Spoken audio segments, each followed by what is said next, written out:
बिपिन बाबू एक कवि थे जिन्हें दुनिया में सबसे ज़्यादा सुंदर रचना महिलाएं ही लगती थी।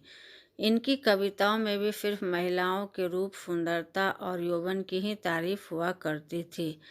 जैसे ही किसी महिला का जिक्र होता तो ये अलग और सुंदर सी कल्पना की दुनिया में चले जाते थे। इन्होंने अपने जीवन में भी एक ऐसी ही सुंदर महिला की कल्पना की थी। बिपिन बाबू के मन में था कि उनकी पत्नी फूल सी कोमल, सूरज जैसी चमक, कोयल सी आवाज़ और सुबह की लाली से शोभित हो। अब बिपिन बाबू के कॉलेज की परीक्षा भी खत्म हो गई थी। बिपिन के लिए कई सारे रिश्ते आ रहे थे।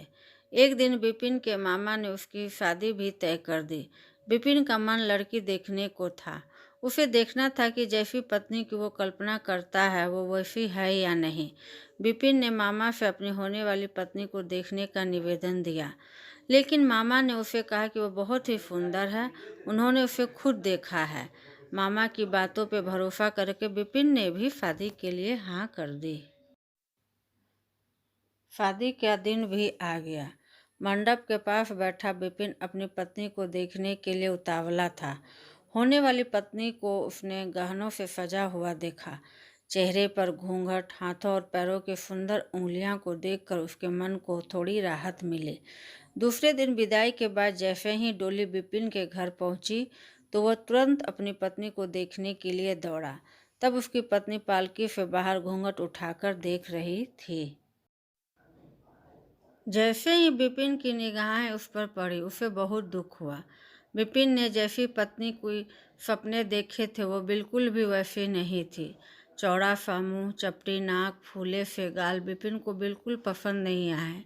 रंग भले ही उजला था लेकिन इसके अलावा बिपिन के सपनों की दुल्हन से वो एकदम अलग थी। बिपिन की सारी खुशियाँ गुम हो गई। उसे मामा पर काफ़ी गुस्सा आया जिन्होंने लड़की की तारीफों के पुल बांधे थे। सबसे पहले उसने मामा से लड़ाई की, उसके बाद ससुराल वाले से और फिर अपने घर वालों से। बिपिन के मन में हुआ कि इस महिला के साथ किस तरह से पूरा जीवन बिताऊंगा। इसके साथ तो पूरा जीवन मुझे कांटों भरा लगेगा। मैं सोच भी नहीं सकता कि ऐसी महिला से मेरी शादी हो गई है। मेरे क्या ख्वाब थे और क्या हो गया। भगवान को मेरे साथ ही ऐसा करना था। फिर उसके मन में हुआ कि शादी मैंने ज़बरदस्ती तो नहीं की थी। अब इस लड़की को क्या पता था कि पत्नी को लेकर मेरे क्या सपने थे। इसमें इसका क्या दोष है। इस सोच के बाद भी बिपिन का दिल उसे स्वीकार करने को तैयार नहीं था। वह घंटों श्रृंगार करती थी, अपने बाल संवारती थी, लेकिन बिपिन के मन को बिल्कुल भी नहीं भाती। बिपिन हरदम उससे दूर भागता था और उसकी पत्नी पूरे भाव के साथ उसकी सेवा करना चाहती थी। होते होते बिपिन घर में पल भर भी नहीं टिकता था। जब भी बिपिन की पत्नी आशा उसे कुछ बात करने की कोशिश करती वो उसे दो खरी खोटी सुना देता।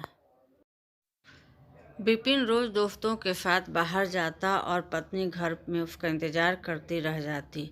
काफ़ी दिनों बाद जब बिपिन घर खाना खाने के लिए आया तो आशा ने कहा कि आप मेरी वजह से घर में रहना ही छोड़ देंगे क्या। बिपिन ने मुंह मोड़ते हुए जवाब दिया, घर में ही तो रहता हूँ, बस आजकल नौकरी ढूंढने के लिए ज़्यादा दौड़ भाग करनी पड़ रही है।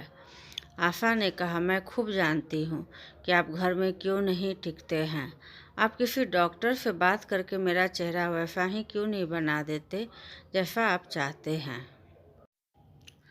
बिपिन से चिढ़ते हुए कहा, क्यों तुम बेवजह फिजूल की बातें कर रही हो।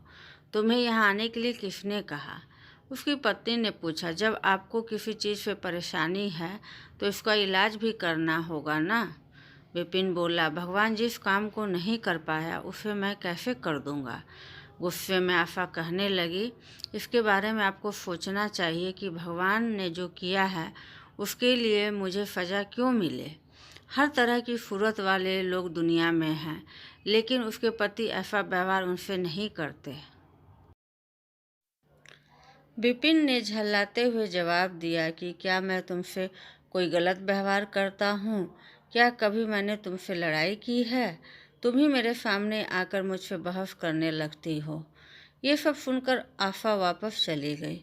उसे लगा कि इन्होंने मेरे प्रति अपना दिल पत्थर का बना लिया है, अब ये मेरी एक नहीं सुनेंगे। अगर मेरा स्टोरी अच्छा लगा हो तो मेरे चैनल से जुड़े रहिए।